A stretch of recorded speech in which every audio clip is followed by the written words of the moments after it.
Final review number 4.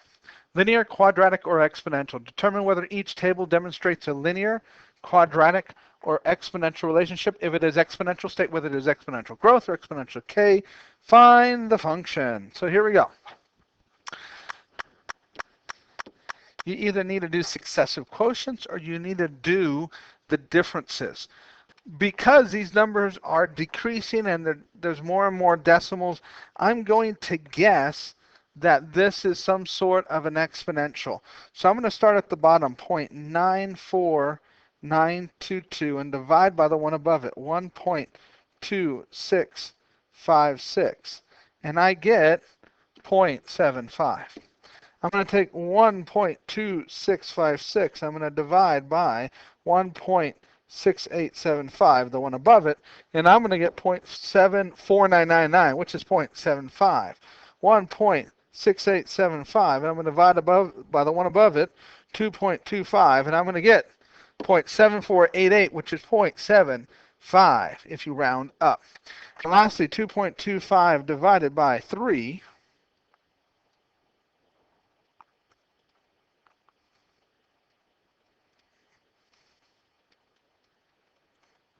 I get 0.75. So my successive quotients are the same.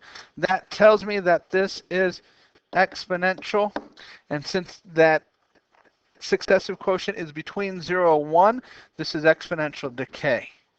So I know that y is equal to y when x is 0 is my a, 3 times my successive quotient, 0.75 to the x power.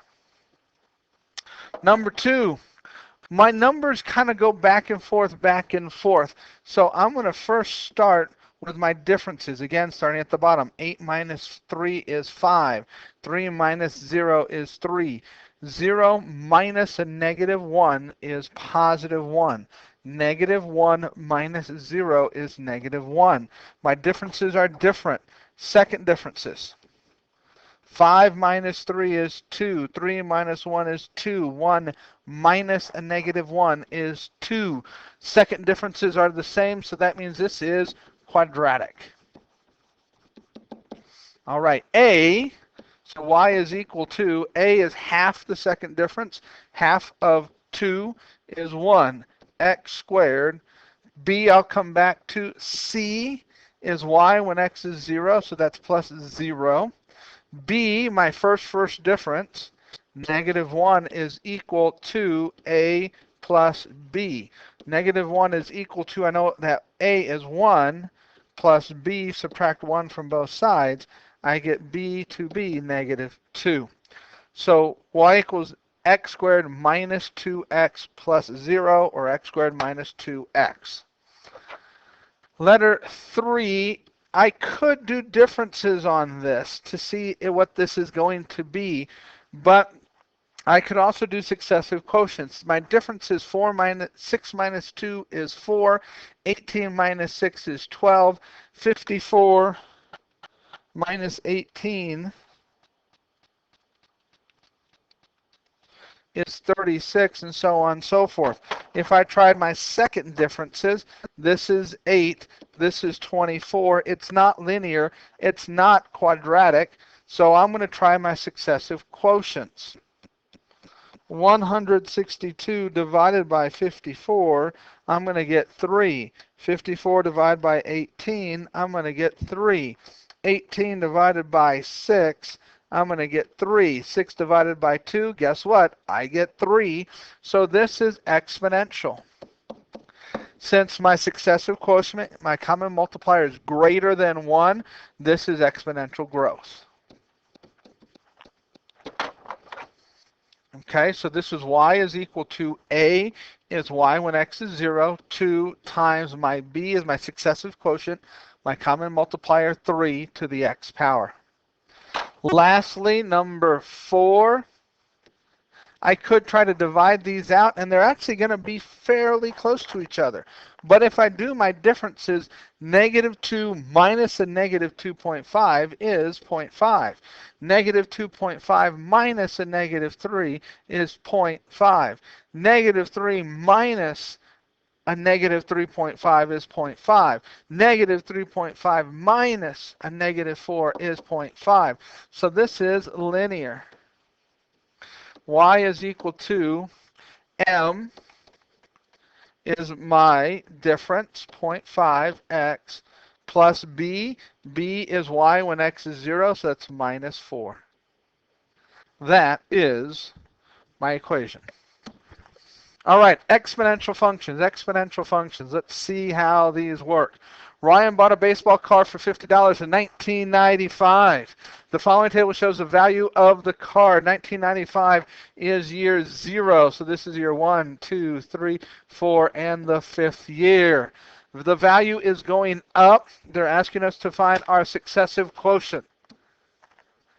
Okay, let's find our successive quotient. So again, I like to start from the bottom and work my way up. So we do 63.81 and we divide by 60.78. I get 1.0498, so that's 1.05. So then I'm going to take 60.78 and I'm going to divide by 57.88 and I'm going to get 1.05. I'm going to take 57.88 and I'm going to divide by 55.13 and I get about 1.05. I'm going to take 55.13 and I'm going to divide by 52.50 and I'm going to get 1.05. And lastly, 52.50 divided by 50.00, and I'm going to get exactly 1.05, and this first one is always left. So what's my successive quotient? 1.05. What's my function rule? Y is equal to A, my initial value, $50, times 1.05 to the x power. Is the function exponential growth or decay? This is exponential growth. How do I know? The successive quotient is greater than 1. 1.05 is greater than 1. Find the value of the card in the year 2006. So I pull up my handy dandy calculator. I need the year 2006 to find the value of the card. I'm going to go ahead and put this in my y equals. I'm going to turn that off. So I'm going to say y equals, my equation was 50 times 1.05 to the x power. I want to know the year 2006. So 2006 minus my initial year 1995 gives me 11. So I want to know when this is the 11th year. The 11th year, I'm going to hit second graph to go to the table. My 11th year is $85, and I'm going to say 52 cents. $85.52. All right. The next question asks, in what year will the value of the card be over $80? I want to be over $80. So I bring up the calculator again. Over $80. Well, look. The 10th year is over $80. So that is in year 10, which is 2005. I really don't want the 10th year. I want 1995 plus 10, which is 2005. All right, use transformation to describe the graph of each function as it relates to the function y equals 1.25 to the x power. The minus 2 does a shift or translation. Since it's negative, it's going to be down 2. The 0.25, since it's between 0 and 1, is going to be a vertical compression. The plus 5 on the next one, which is outside, this is going to be a shift up 5. And then the last one, I have a multiply by 1.45 in front. So this is going to be a vertical stretch. A vertical stretch. All right. So application problems. So the -2 shifts it down. The 0.25, since it's between 0 and 1, is a vertical compression.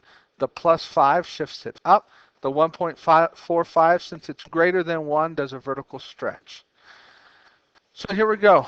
Application problems. Y equals 50 times 0.5 to the x. The 50, the 0.2 is my a, my initial value. The 0.25 is my common multiplier, my successive quotient, my base. The x is the exponent. Growth or decay, since 0.25 is less than 1, this is D-E-C-A-Y, decay. Let's see if I can actually spell decay. Now remember, my b is 0.25, that is less than 1, so it's decay. My initial value is at 50. Now remember, I always said to do this column first, a growth or decay factor. That is what's in the parentheses of 0.25 or 0.25 if you prefer. Now my percentage of growth or decay, this is 1 minus whatever my growth or decay factor is. So this is 1 minus the 0.25. Now remember, for this one, I want it as a percentage, so 1 minus 0.25 is 0.75, so that is 75%.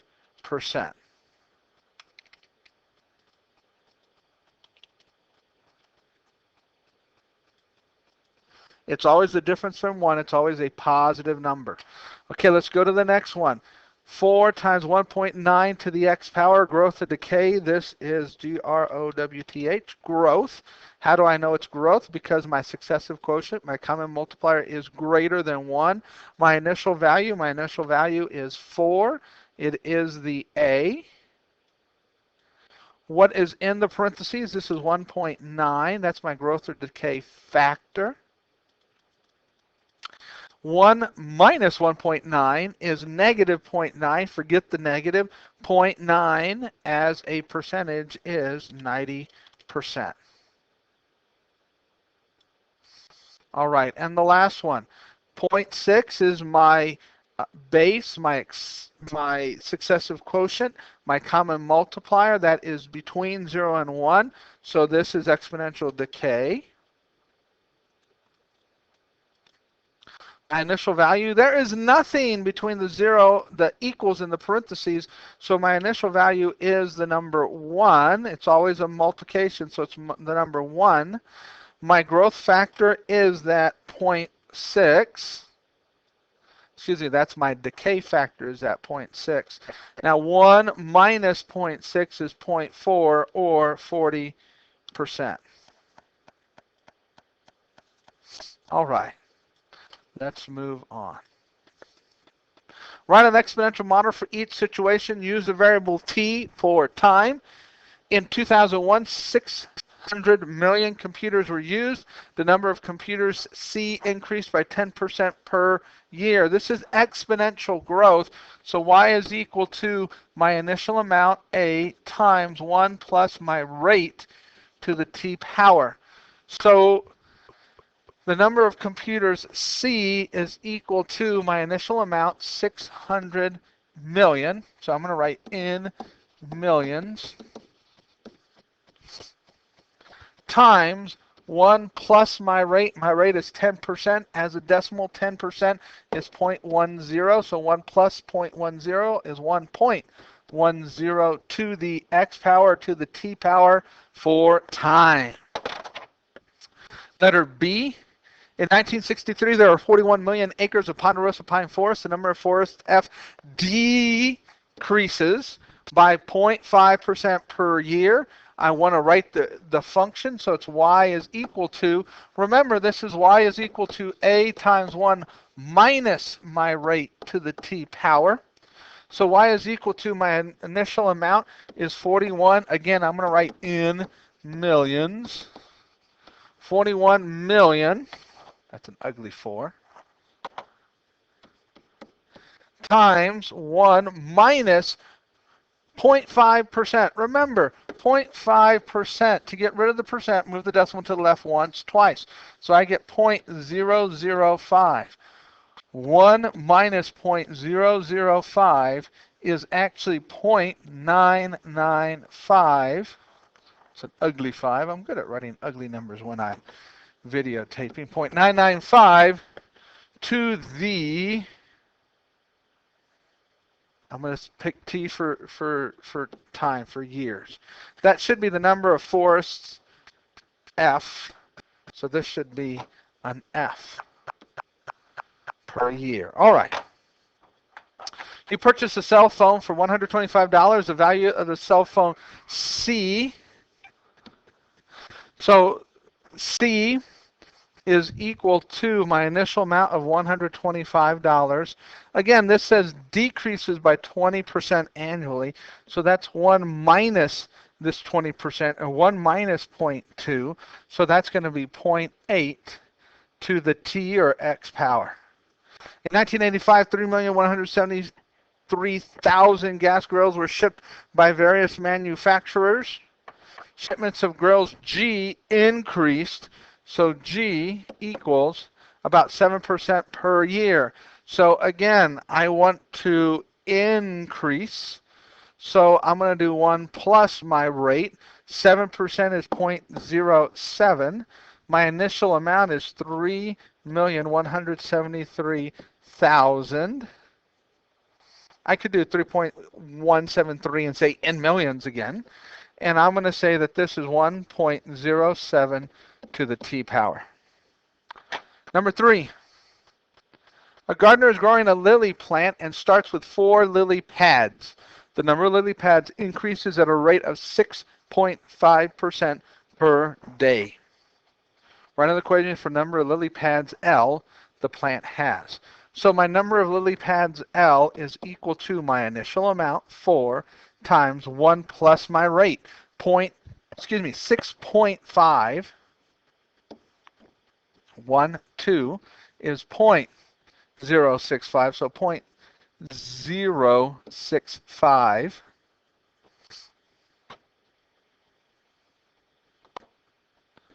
to the T power, where T is the number of days. How many days would the plant, about what day would the plant have 9 lily pads? So I'm going to go to my calculator. I'm going to go to y equals, I'm going to plug in my new equation. This was 4 times 1.065 to the X power. And I want to know, I go to my table, 9 lily pads. 9 lily pads is on the 13th day.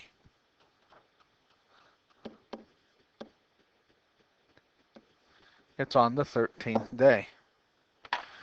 How many pads will the plant have on the 20th day? So again, I go back to my calculator. I want the 20th day. 9 lily pads on the 13th day. On the 20th day, I'm going to have 14 pads. 14 pads. All right. In 2000, there were 54 members in an after-school athletic club. Membership declined at a rate of 5% per year. Write an equation for the number of members M in the after-school athletic club. All right. So M is the number of members. My initial amount is 54. We're declining 5% per year. So 5% is 0.05. The decimal moved twice. So this is 1 minus 0.05, which is 0.95 to the T power, where T is measured in years. And what year did the club have less than 40 members? Let's find out. Less than 40 members. So I'm going to go to y equals. I'm going to plug in my equation again. I started with 54 people. This was 0.95. to the x power.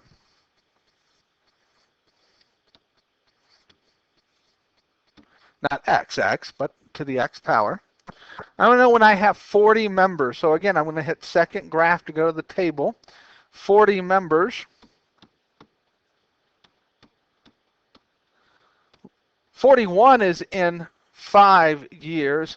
39.6 is less than 40, so that's in 6 years. So this is in 6 years, but since I started in 2000, that would be 2006. How many members were in the club in 2007? 2007 minus 2000 is 7. So in the 7th year, we have less than 38 members. Less than 38 members. All right.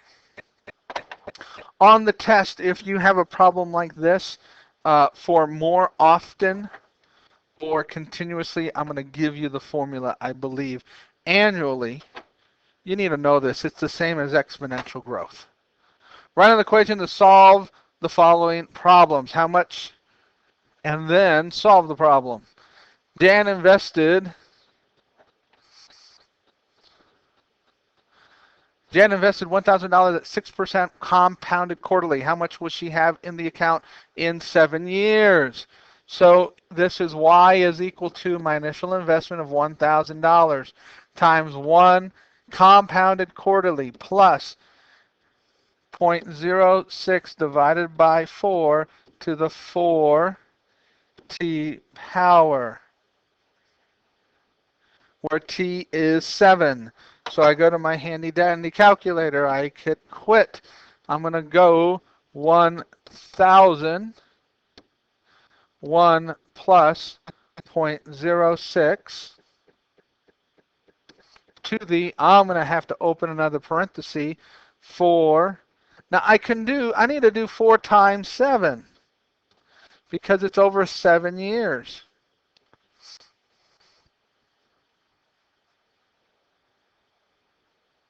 So this is $5,111.69.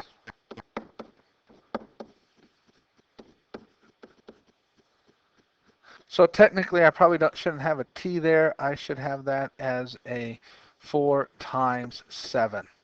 All right. Chad invested $2,000 at 7.5% compounded monthly. How much will he have in the account in 10 years? Now, this is compounded monthly. So this is Y is equal to 2,000. And so this is 1 plus 7.5% is 0.075. There are 12 months in the year, so this is 12 times 10. Again, pull up your handy dandy calculator.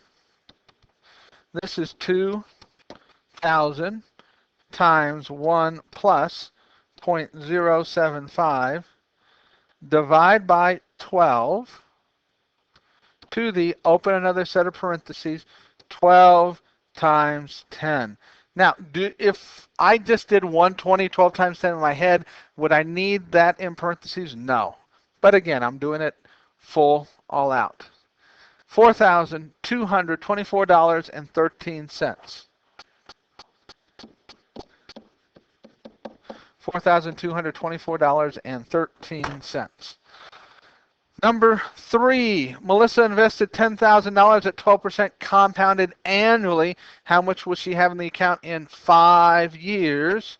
So this is Y is equal to my initial investment times 1 plus 0.12 to the 5th power.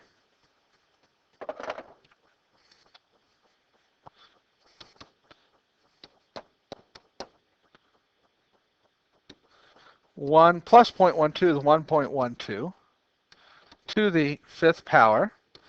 I'm not compounding. I'm doing this only once a year, so I'm not having to do it multiple times. So I do it to the 5th power and get $17,623.42.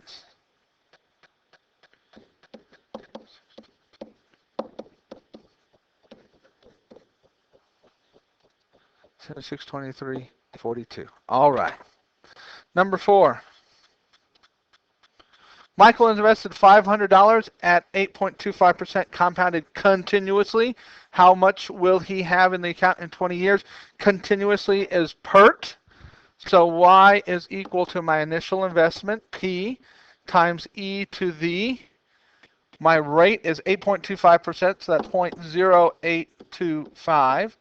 So 0.0825 over 20 years. This is going to be an interesting number.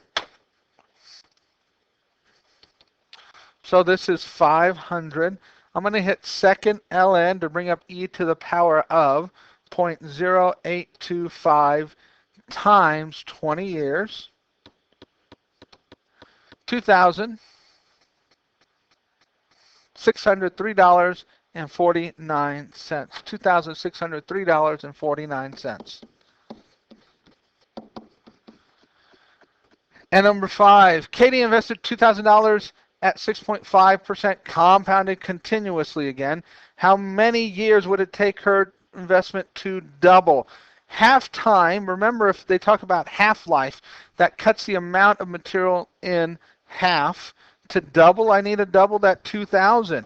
I need to know when I have $4,000 and I'm starting with $2,000. This is e to the RT. So this is e to the 6.5% is 0.065. 0.065. But I need to know how many years. That's what I'm looking for. So I'm going to go back to my handy dandy calculator. I'm going to put this in y equals. And I'm going to put 2,000. And this is, I don't need that parenthesis. I can do second natural log to get e to the 0.065x. Y2, I'm going to plug in 4,000. Could I look in the table? Sure. But I'm going to make my window, my y's go up to 5,000. I'm going to count by 500s. I'm going to guess that my x's, let's go up to 25 years. See how long it takes to double. I'm going to graph. There's one graph, there's the other. If I can see the intersection, I can find it. Second, trace to get to the calc menu.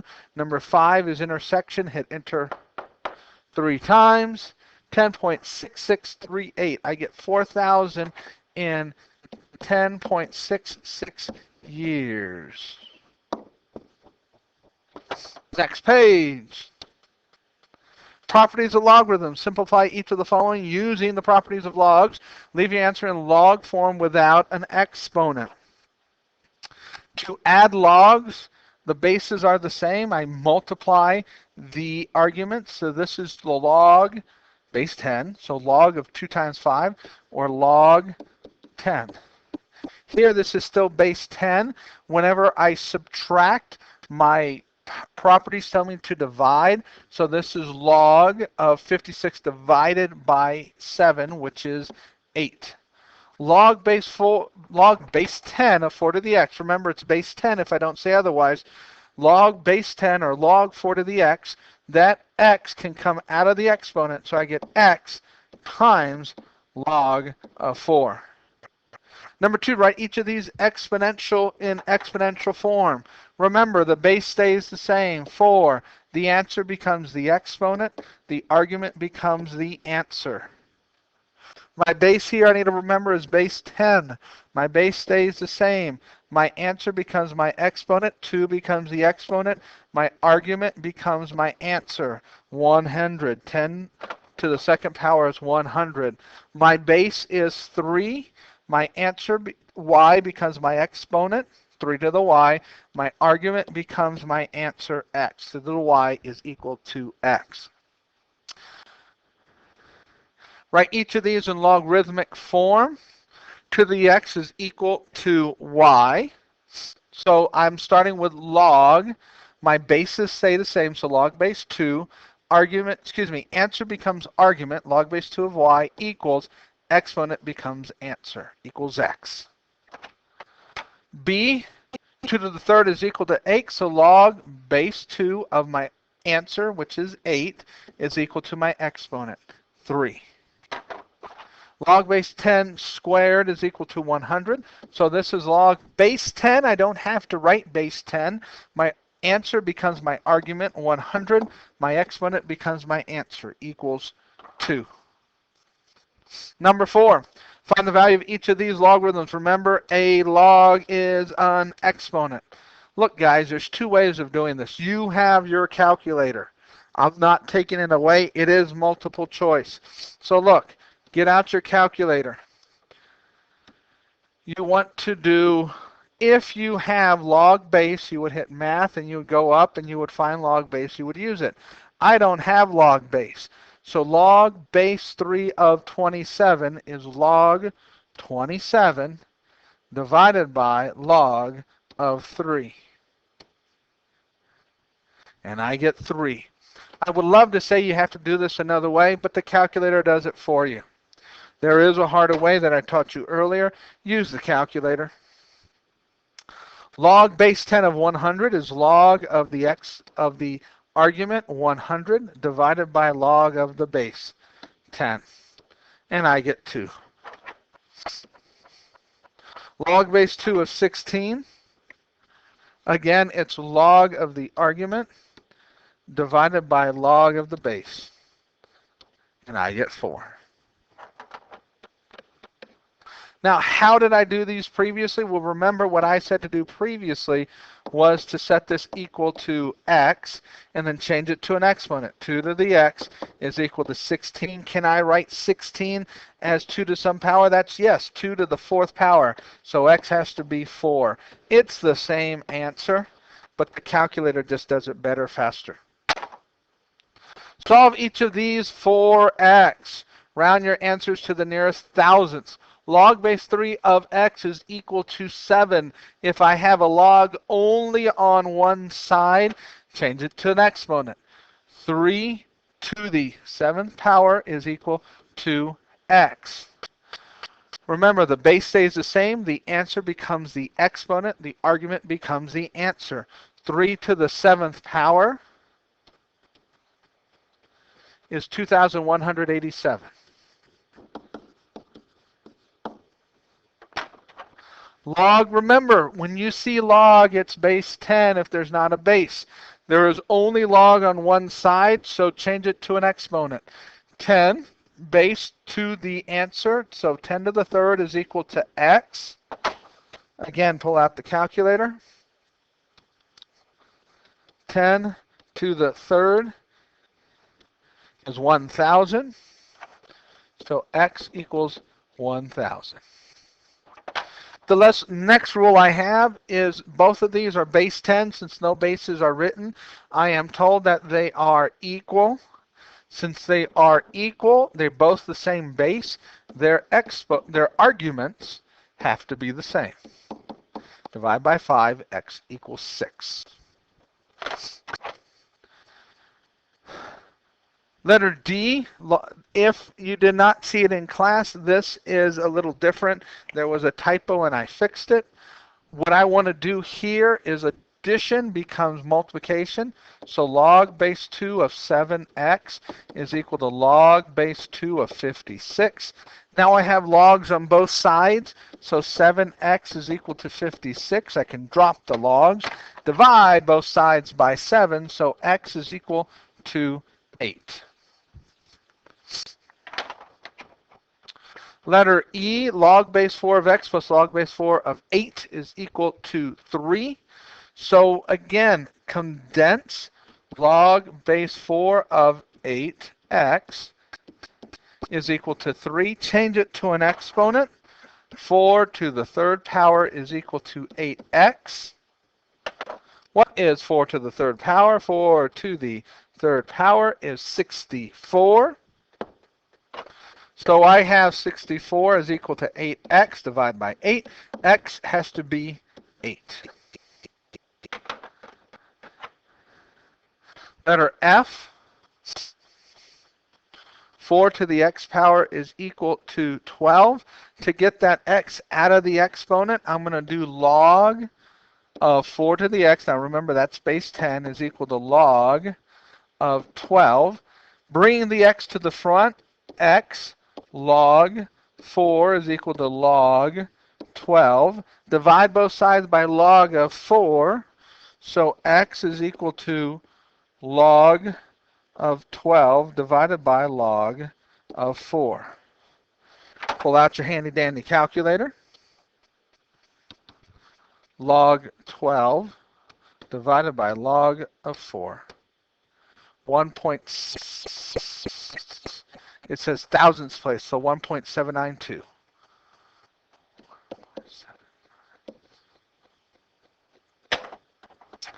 Same idea. I'm going to do log of 3 to the 2x is equal to log of 17. I just take log of both sides. Log base 10. The 2x comes to the front, so it's 2x times log of 3 is equal to log of 17. Divide both sides by log of 3. Divide both sides by 2. I get x is equal to log 17 divided by log of 3. And that answer I'm going to divide by 2 to get x. So that's 2 times log. So I'm going to pull up my handy dandy calculator. And I'm going to do log of 17 divided by. Now if I want to do the 2 and the log 3 at the same time, I have to do parentheses 2 log 3. And that gives me an answer. Or if I did log 17 divide by log 3, and then divided that by 2, I get the same answer, 1.289. So this is 1.289. That's G. And lastly, H, I got to get 3 to the x by itself, so I'm going to subtract 4 from both sides, and I get 3 to the x is equal to 20. Again, I'm going to do log base 10 of 3 to the x is equal to log of 20. Bring the x to the front. X times log of 3 is equal to log of 20. Divide both sides by log of 3. X is equal to log of 20 divided by log of 3. So again, I do log 20 divided by log 3. 2.727.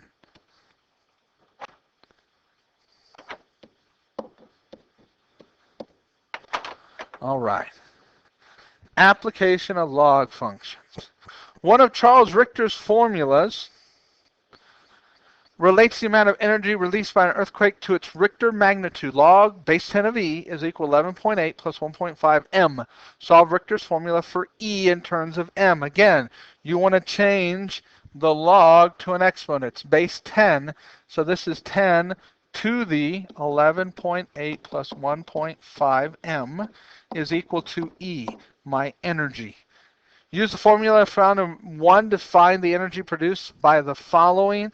So 2A, a small atomic bomb of a magnitude 4. So this is 10 to the 11.8 plus 1.5 times 4.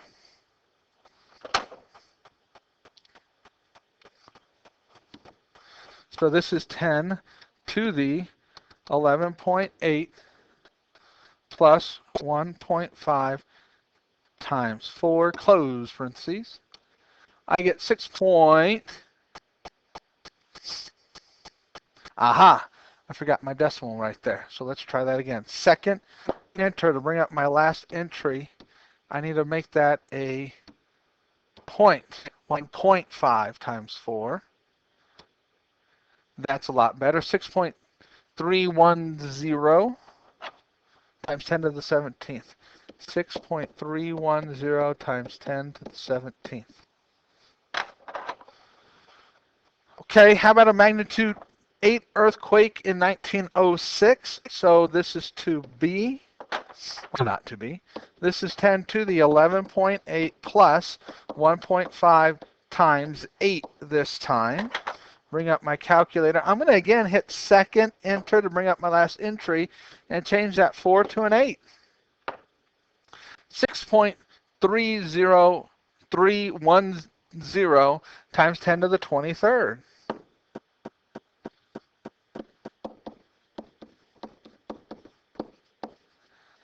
Number 3, how much more energy was produced by the earthquake than the bomb?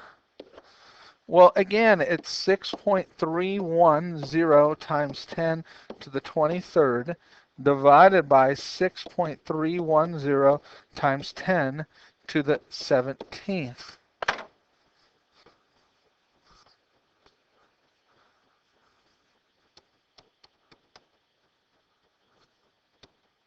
Now, okay. So I'm going to do parentheses 6.10 times 10 to the 23rd, close parentheses, divided by 6.10 times 10 to the 17th. I needed a parenthesis right here, so second insert a parenthesis. So I added that parenthesis so that when I hit enter, it actually gives me an answer of 1 million times more powerful.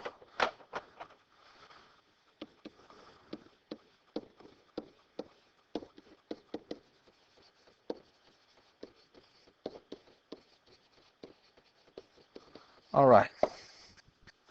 That's all 4 reviews.